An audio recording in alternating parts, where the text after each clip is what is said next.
The brains, you're not crazy. Ready?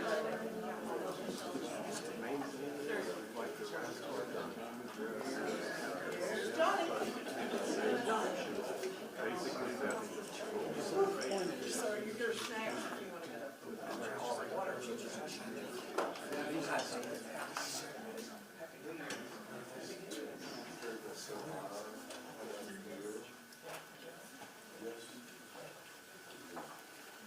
Let him grab something. Okay.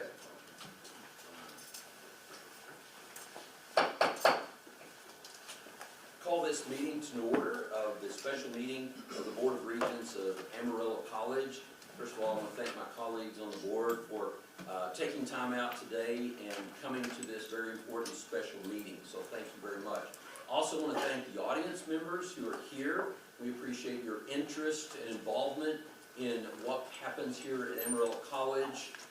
It is Amarillo's college after all, and so we appreciate your support here and being here tonight. Before we get into public comment, item number 2, I'm going to ask Mark White, our counsel, to talk about item number 3, which regards our procedural changes. I want him to clarify some things before we get into it, and then we'll go back to public comment. Mark? Okay, thank you. Oh, and by the way, I didn't even listen to my own advice, and that's if you want to speak, mash the button. So if you want to be heard, mash the button. Okay, thank you. So you can see that item number 2 is public comment. Item number 3 is a procedural change regarding public comment. It seems to be the fairest thing to do to describe this procedural change and before taking action on that, actually have public comment on both agenda items. So we will seek public comment on this procedural change about public comment, and then we'll also seek public comment on item number 4 if anybody has any.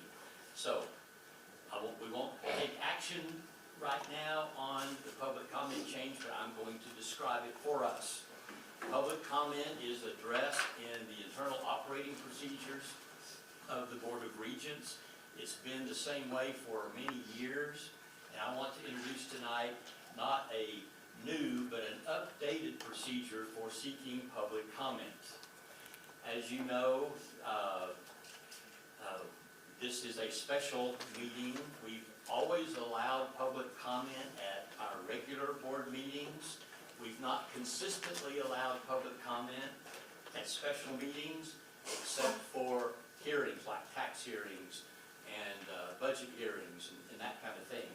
This updated procedure will be that we will allow public comment both at regular meetings and special meetings.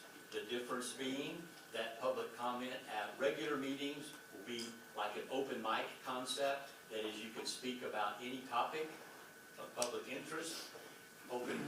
Public comment at a special meeting will be limited to agenda items on the special meeting.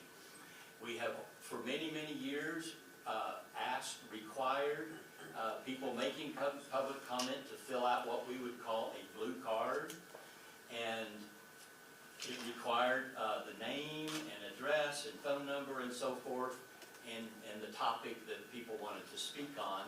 When we did that, I've always done that to keep an orderly meeting, so the chair of the board knows who to recognize on the floor, and so for our minutes and so forth, to keep an orderly meeting. I have revised those cards, and instead of that blue card that you've seen for so many years, there are going to be 2 different cards. A card for a special meeting and a card for a regular meeting. So tonight, we're asking you to, if you want to make public comment, to fill out the card for the special meeting, because that's what it is. The way these cards differ from what we have used in the past is this. It asks for a name, still does, but phone numbers and mailing address and city and all that kind of thing is optional. So we will not be requiring that. It doesn't say city is optional. Well, it's Part of mailing address. part of mailing address. The whole thing is optional. Oh, And we will treat it that all of that is optional. All we need is a name. All we need is the name, and all we need is a topic. So if you're filling out a public comment card for a special meeting, you write the agenda item number on. If you're filling out a public comment card for a regular meeting, then you describe the topic. It can be anything on the agenda or not. So we will still, I'm proposing we still require use of these cards, but I have received some comments from some citizens about making this stuff like the phone number and all that kind of thing mandatory, and we're going to make that optional from now on, okay? Okay. The chair will continue to read the instructions before public comment that he's always read, with a few little changes. Of course, it won't talk about a blue card or a green card or yellow card. It will talk about these regular and special reading cards. And the instructions that the chair will read will simply say that this is a special meeting, and you can address the board on a posted agenda item, and you need to fill out a comment card and hand it to our marketing and public relations people, and the remarks are limited to 3 minutes and some other things. It also has the instructions that because of open meeting laws, the board cannot discuss a non-agenda topic, okay? They may, but they're not required to respond to something that's on the agenda. And so those will follow about the same that we have been doing in the past. The other thing I would mention is that we have hired a third-party lawyer to review this entire process, and I have an opinion letter from a lawyer in town who has reviewed it, is familiar with it, has researched the law, and has written us a letter opining that this process is certainly constitutional and proper.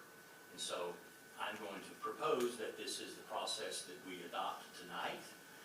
And I think that's all the points I wanted to make. Let's see. Yeah, so we just need to be sure that we use the right card, regular card, special meeting card, and that kind of thing. But we will still require the use of that card. It'll just be a little bit more, a little friendlier. It won't require as much information.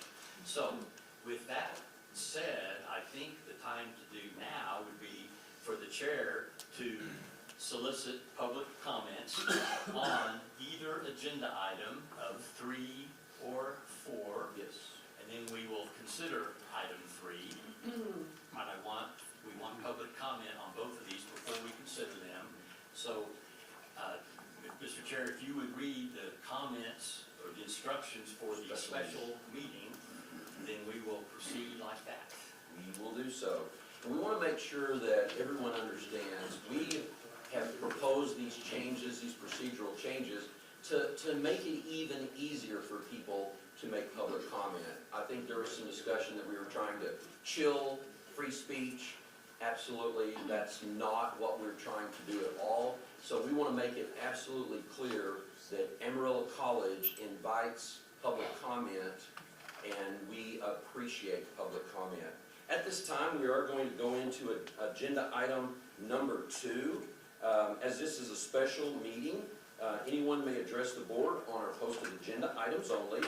If you wish to address the board, please fill out a comment request card and hand it in to one of either Kim, hand it to Kim if you have not filled one out already. So is there anyone who needs a card? I have 3 cards already.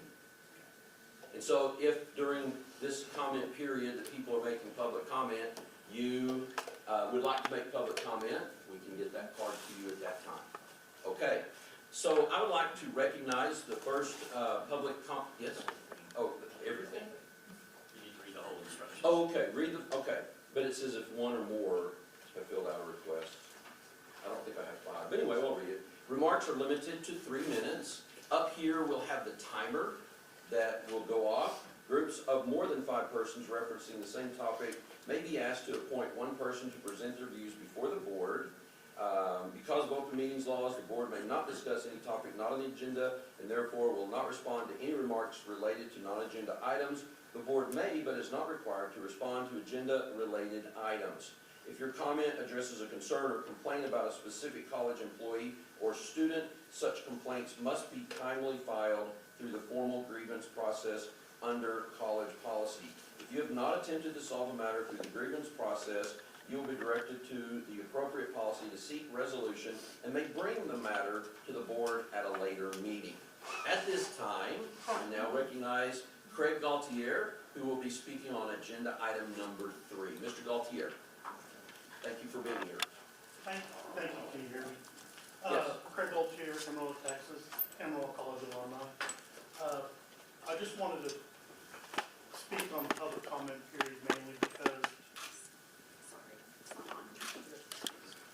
okay, did you already hear all that? Yes. I really just, I'm so thankful that y'all allow public comment period, first of all. You don't have to, by law, allow public comment period. But one thing that I really was kind of disturbed about in the last meeting that happened with the big incident, as I like to call it, is that we don't have to be adversarial. Your public is not here to fight you. I mean, believe it or not, that 3-minute time that we have, we actually might have a good idea. You know, we might actually tell you something. You're doing great. You know, you're doing awesome. I love Amarillo College. Or we might have some constructive criticism of how we could improve something. You know, and so I don't like the rigidness of I mean, I know we have to have rules and keep things orderly, but I would ask the chair along with the board to consider, you know, when you have a small group of people, 2 citizens to speak, you know, do we have to cut them off exactly at 3 minutes? Do you have to sign the card up? Do we have to be so formal?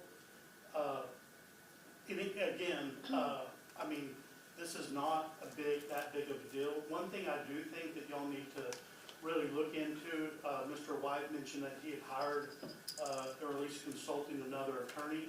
I think you guys are making some mistakes on your postings of the Open Meetings Act in regards to going to executive sessions.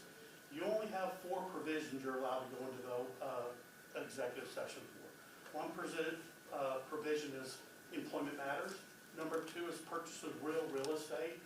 Number 3 is economic development. And number 4 is pending legal action. And you, on your postings, you literally have to post that when you're going into executive session, or you have to give notice to the public that you're going to go into executive session to speak about an employment matter. You don't have to tell us what you're going in there to.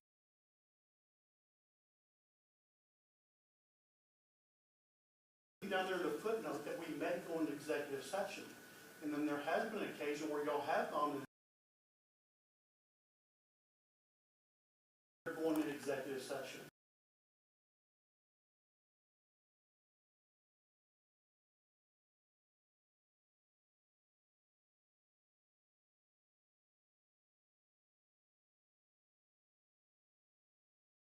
In that.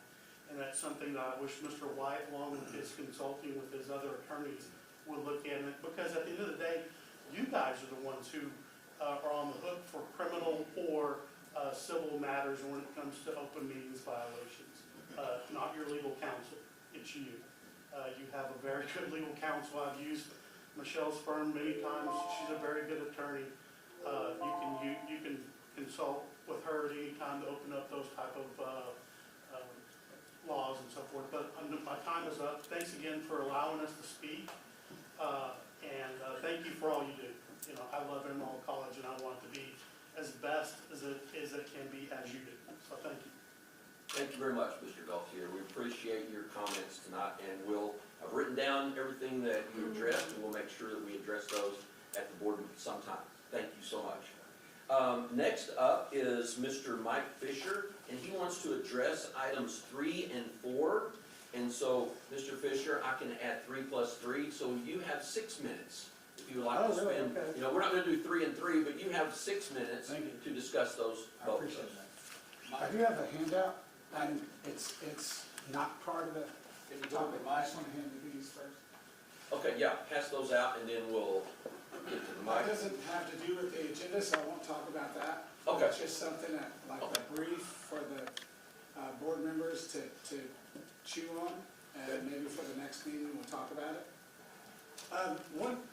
Some of the things that were just discussed, and when we first walked in, it really seems like there's a lot of things that are being done out of line, like changing the card.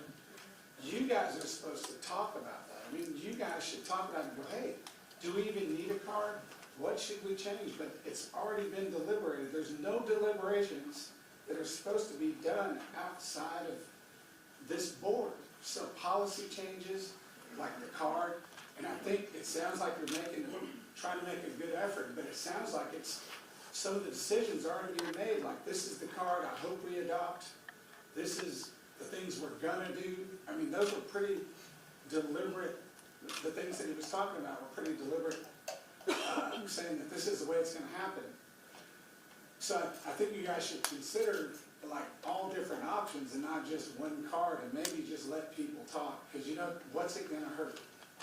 And I think you guys need to talk more. I mean, we were at the meeting today at the Parks and Rec, and there was discussion the whole time between the public, the whole meeting.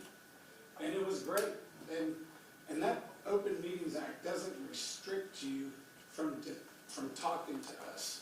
It restricts you from deliberating about things that aren't on the agenda. You can discuss anything. And it's about deliberating and making decisions that aren't on the agenda is more what the Open Meetings Act is. I'm going to skip back and forth since I have 6 minutes. Regarding John Betancourt, you know, it's the innocent until proven guilty thing. I hope you guys aren't going to get rid of this guy and judge him before he's judged. And I'm going to leave it at that. And regarding last week, this is on the agenda. Hear me out. I'm not trying to trick you. Tonight, I'm proud to present the very first Ticket in the Gas award. And this is for your chairman of the board, and for Mr. Barrett. And it says, a high honor reserved for those who demonstrated bold, unapologetic leadership. In this case, silencing the public. Some leaders build bridges, others throw them off the bridge during public meetings. For excellence in public relations and crowd control, Mr. Barrett, you've earned this trophy.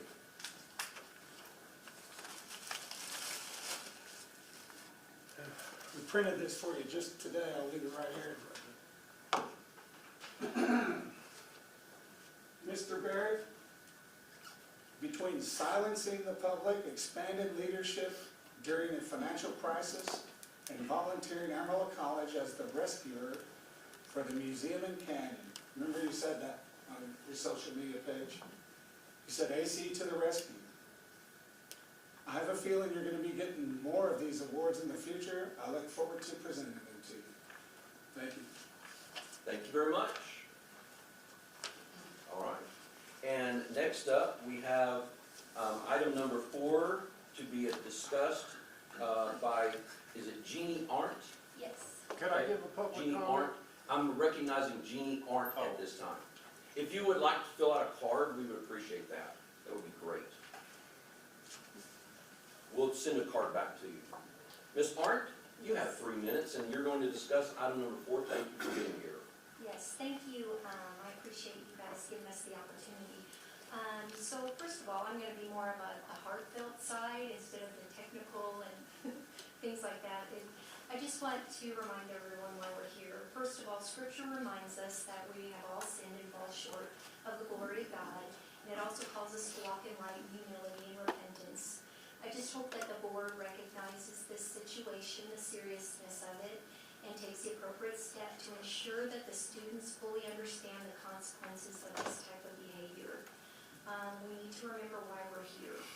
We're here for our children, and we're here for the youth, and we're here for their future, not ours. And we need to make sure that they're set up for success.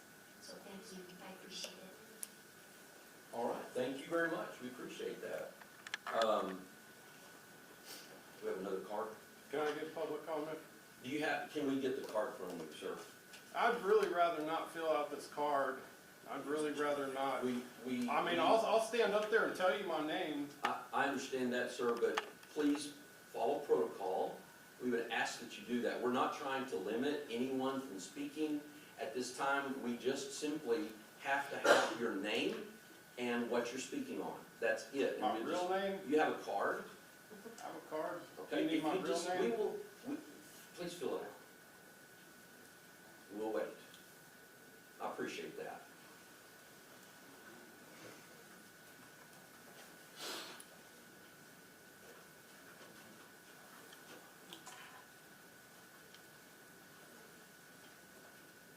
Which item are you going to be speaking on, sir? Probably both.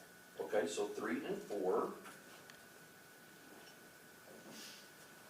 And your last name, Adair?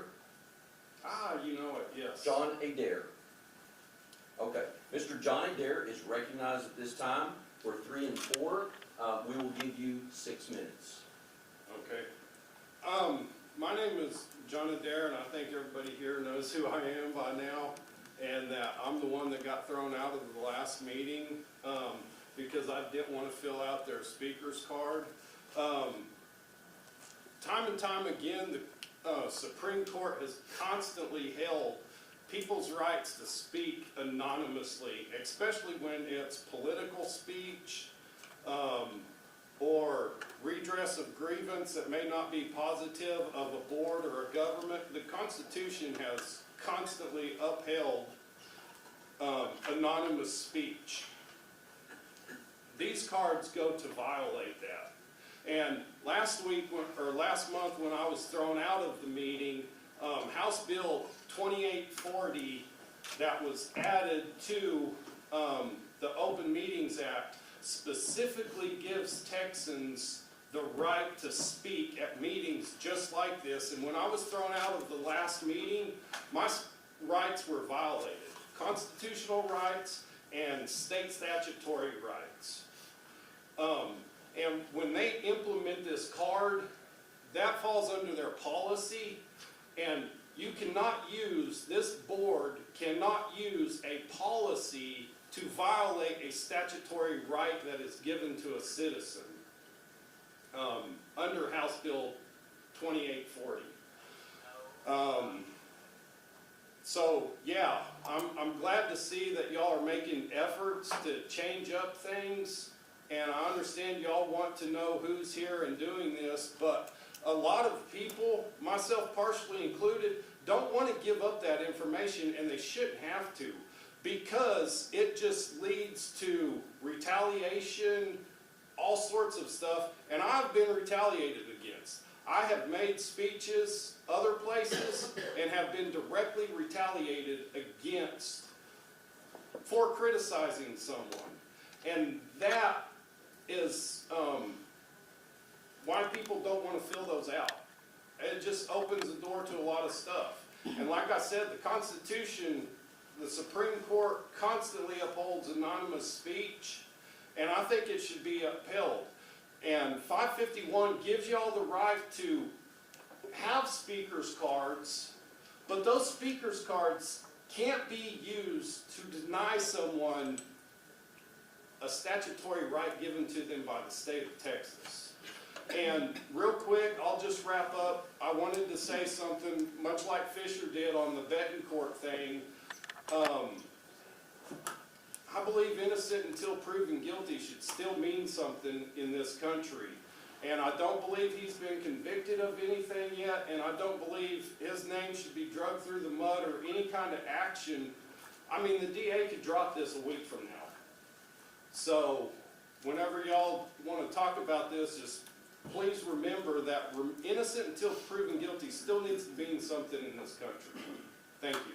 Thank you very much. Appreciate that. Okay, that time for public comment has ended.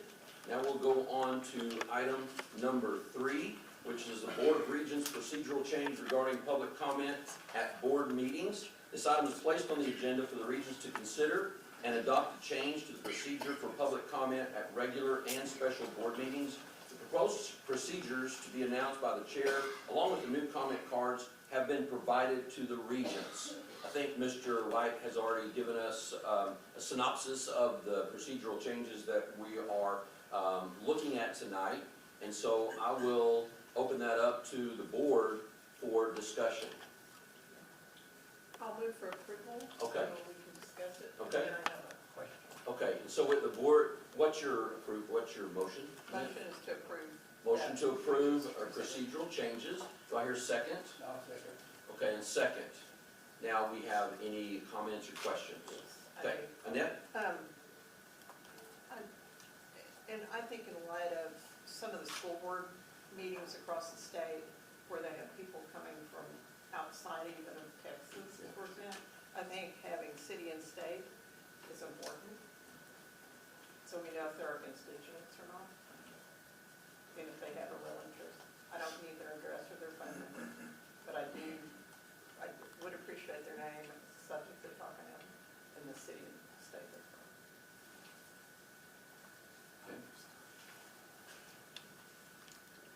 Any other comments or questions? So I move approval of that. I mean, With that amendment? so now, I mean, I don't know how we transact that. Well, I think the motion would be to approve the process as council has just outlined, except you would move that the comment cards require city and state instead of making those options. Yes, and I That's don't what, know. is that your motion? Yes, and I don't know if they would agree with that. Oh, thank you, sorry. I'm Okay, okay so- with that. So that motion is made Okay, and seconded. so we've amended that motion. Comments or questions? Others? I did have a question. Okay. You gotta hold it down a little bit. There you go. It's good. Just hold your mouth. I know you do. Did this go through the Policies and Procedures Committee, or how was this written up? It did not go through the Policies and Procedures Committee. The process is generally described in our internal operating procedures, but it's never been spelled out. It's not really a procedure that would go in the Board of Regents policy manual. It simply lives in the instructions that the chair gives. That's really where you see the policy, is in the instructions that the chair gives. So it's more at will of the chair. Right. It is. I just wanted to clarify. Thank you, Peggy. Well, the administration brings us stuff all the time that, to make recommendations that may not have gone through the committee. So just, this is maybe an example of that, but we already had it in our board operating procedures, but you're clarifying that Yeah. because of It's- concern. There's not a lot of changes from the old way of doing it, other than making the cards better and friendlier. And I like the premium. And consistently seeking public comment at special meetings on a more consistent basis. I think we should do that. Agreed.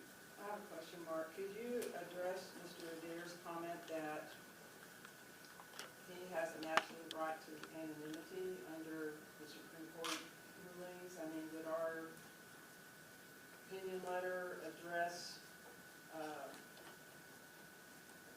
in Texas, are we allowed to require the name of a person speaking in a public comment? Yes. Our lawyer has opined to that, yes. It says proposed public comment cards fall squarely within these permissible constitutional parameters. Meaning the U.S. Constitution? Yes, Is that cited? I'm sure she has. yes, authority. it is. Are you gonna make those letters, that legal letter available to the public? I think we should Okay. And put it on our website? do that. Or do you have copies tonight? I Okay. have one, Okay. but we can post it That'll be good. if that's what you want me to I do. would like that to be out there and Yeah. everybody can see it. And if they've got contravening authority that they think we are wrong about something, I'd like them to bring it to your attention so that there's never a question that we're not following the law, because I think we all intend to follow the law here. Michelle, we have 4 copies here, would you? I don't need one, Okay. I just wasn't sure, what we were gonna do about Okay. circulating it, and then whether the rest of the boards had seen it. We have 4, so is it all right to pass those out later? Okay, we have 4, if anyone would be interested in looking at that, any board members want it right now? It'll be posted soon. And just maybe send it to the board. Yeah, that'd be great. So we'll have these there for, afterward. Thank you. Add that to her minutes. All right, any other comments or questions? Are we all good with the amended portion where we require city and state? Just so we know there are constituents that live in Amarillo, et cetera. And others can speak. Oh, Just yeah, they take what could. they say with a grain of salt. Yeah, If Right. anybody can speak, I but I don't want to know.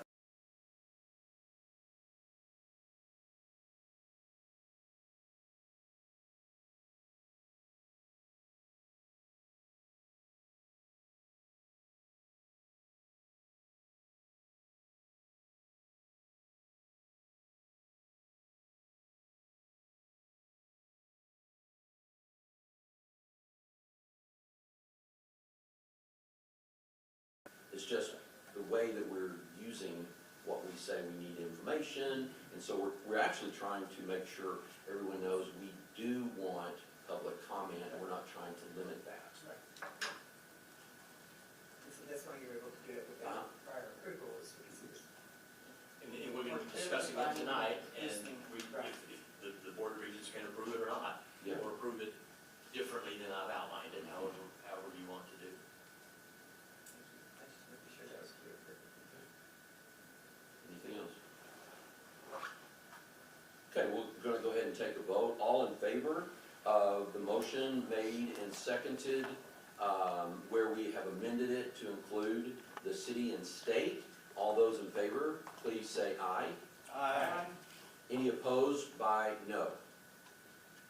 Okay, that motion carries. Thank you very much. And I think to make it very clear in our records, since this pretty much lives in your instructions, that we put your instructions for special meetings and regular meetings and these cards, attach them to the minutes of this meeting, Yes. so that we'll always know what we did. Should we also add them to the operating procedure? Internal operating. Wouldn't hurt. All right. Let's go ahead, thank you for that, and go on to item number 4. Regent John Bettencourt. This item is placed on the agenda for the Regents to consider the recent charges filed against Mr. Bettencourt, the impact on the college, and the board's response. So right now, we'll just open it up for any discussion. You have some, or anything to say about that, Mark, first? The only thing I would say is to remember that Mr. Bettencourt has not been convicted, he's been charged. And we need to be respectful of that. But it's up to the Board of Regents to make comments or take any action they deem necessary. I don't really have anything else to say about it. Well, what are our options under our policies and under state law? I would say that the Regents have many options, almost anything except for removal. The Regents can't remove a fellow Regent. That takes a district court action.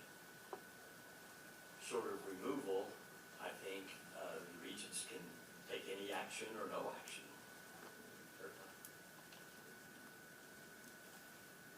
So what other actions we could do? Whatever this body, I mean, legally, I think what you're asking is legally, what actions or, operating procedures for. we don't have any actions listed in our operating procedure for this. What we have is a prohibition of removing him. He's a duly elected official, so this board cannot remove him without going through a district court action. So at this point, the board can do anything you want, really, short of removal. I just don't know. We don't have a list of options, is what I'm saying. So are you saying like censure, or is that, what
we've got committees that are appointed by the chair, but we also have an executive committee that's voted on by the board.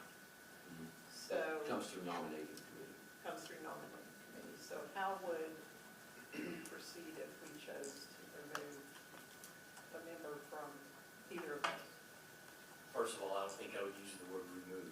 I think I would use the word suspend, or temporarily suspend pending the outcome of the matters, if that's what you wanted to do.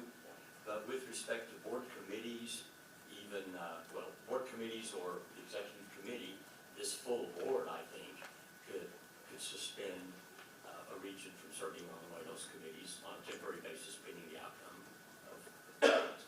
With respect to outside committees, I know Mr. Betancourt serves on the Tiers 2 board, and this board would have had to have voted to have him be on the Tiers 2 board. I guess this board could take action on that as well. If that were to occur, there would be a vacancy on the Tiers 2 board that could be filled at a later time with somebody on this board, or even somebody not on this board as we vote. So those are all the options. Does that apply to the state? CCAT. Yeah. CCAT and the national. What, positions? I think what they decide to do is up to them. As far as being our representative committee, on the committee for CAT, we can take action on that, but we can't tell beyond that what the state and the national committee assignments he may have, what they would do. I think they're aware of it at CAT level, at the state level. Is it on us, notify them? I think it would be, because he is serving as our representative. Yeah, for sure. So in a case like this, do we consider the past history? Is that something we consider, or is that not to be considered? As far as arrest record, is that what you're talking about? I think it, just the impact that it has on the college is what we're looking at here. Does that make a difference to some people? I would like to hear more about the impact it's had on the college, if we have any comments on that.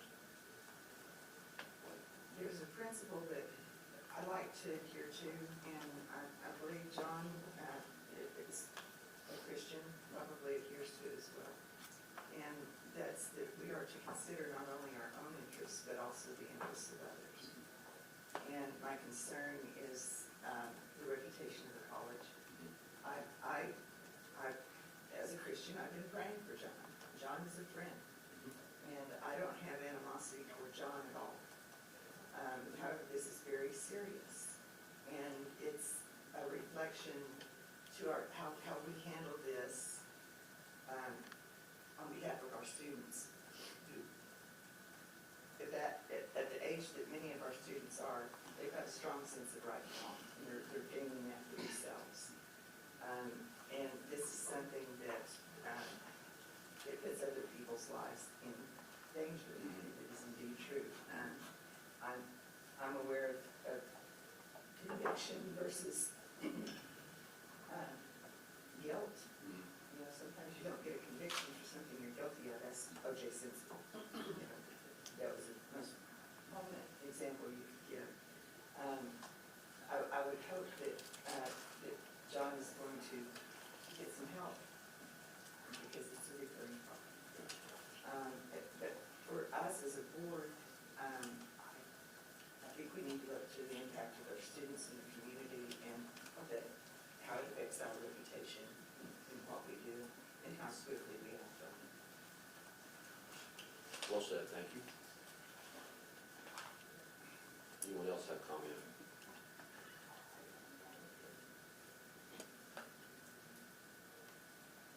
I'm glad you mentioned that. He's a friend, he's a colleague, he's done good work for us. At the same time, we recognize kind of the situation this puts us in, because there is a greater expectation of an elected official who is beholden to constituents, to our college, to our students, as you've mentioned, and we can't do nothing. Because if we did nothing, then that would send a bad message to our public. And we want to let everyone know that we take this matter very seriously, and we take it both singularly for this one event, and then we have to look at the past, but really just the singular event itself does reflect negatively on this represented body. And it's weighed heavily on me. As again, John's a friend, he's done good work for us. He serves on a lot of committees. He enjoys what he does.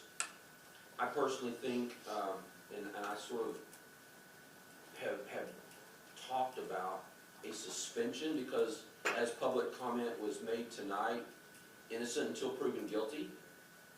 And we would not remove Mr. Betancourt. We would suspend at this time while he's handling all of the legal matters that he's got to handle. To me, that is the choice that I would make. So you need a motion to that. I would need a motion, or I need someone to, other comments. Is there anyone else who has a differing opinion or further that? I have a question. Okay. So what kind of time are we looking at? I haven't been involved with the courts. How long does it take? Is this forever? Sometimes it takes forever. Yeah. I just wondered about how long until I mean, we who know knows? whether he's convicted or not. Who knows? It may take a while. The judicial process sometimes moves a lot slower than we would like. And so we don't know. We don't know how long that would be. He would still be a voting member of the board. We just wouldn't have the committee assignments that we have for him. If that's what we want to do. And I haven't spoken to John on this. I would hope that, in light of where we are at college and other issues, that John would, he knows if he was drinking or not. And if he was, I would hope that he would step in to make it easier on the college, better on him. And if we can do something to help him get help, I think that that's the biggest issue is solving the issues that drive the drinking. As far as anything else going on at the college, I want to separate that out, because that really doesn't weigh into this decision. This stands by itself, but if you'll allow me to say that. And we obviously don't know anything about that situation. We've all seen media, we've all had friends, I'm sure, talk to you about it, and give their opinions. And it does, it is what it is, and I think we need to take some sort of action this evening. So, and I will entertain any motion anyone would like to make concerning the possible suspension of committee assignments. I think that makes sense to do that during this time. It doesn't say he's guilty. It just says that while this legal matter is pending, then he's removed from those assignments. As soon as it's adjudicated, then we can go back and revisit this, and depending on the outcome, make a determination at that time what we do then, because we don't know. I'll make that motion. I absolutely agree in innocence until proven guilty. But I think in the interest of the college, I move that the Board of Regents suspend on a temporary basis, effective immediately, John Betancourt's service on the board committees, the outside boards that he serves on as an AC representative, including tiers 2 and college-related travel, pending the resolution of the criminal charges that have been made recently. I'll second that. Okay, thank you, Michelle, and thank you, Annette, for that. Any further discussion or questions? Clarification? Okay, all in favor of the motion, please signify by saying aye. Aye. Any opposed by no? Okay, that motion carries unanimously. We thank you so much for this difficult conversation that we've had to have tonight, but I think it's important to let our college and our community know we take this matter very seriously. We also want to let Mr. Betancourt know that we do believe in innocent until proven guilty. And so, thank you for being here tonight. I will yes? I do want to say one thing on John's behalf. Okay. He immediately got in touch with both Dr. Connor and you. Absolutely. And I commend him for doing that. That was the right thing. Absolutely. I'll entertain a motion, it's really not, I don't see it on here, but for closure this evening, adjournment? Okay, Irene, second? Anyone? Second. Okay, thank you, David. This meeting is adjourned. Thank you.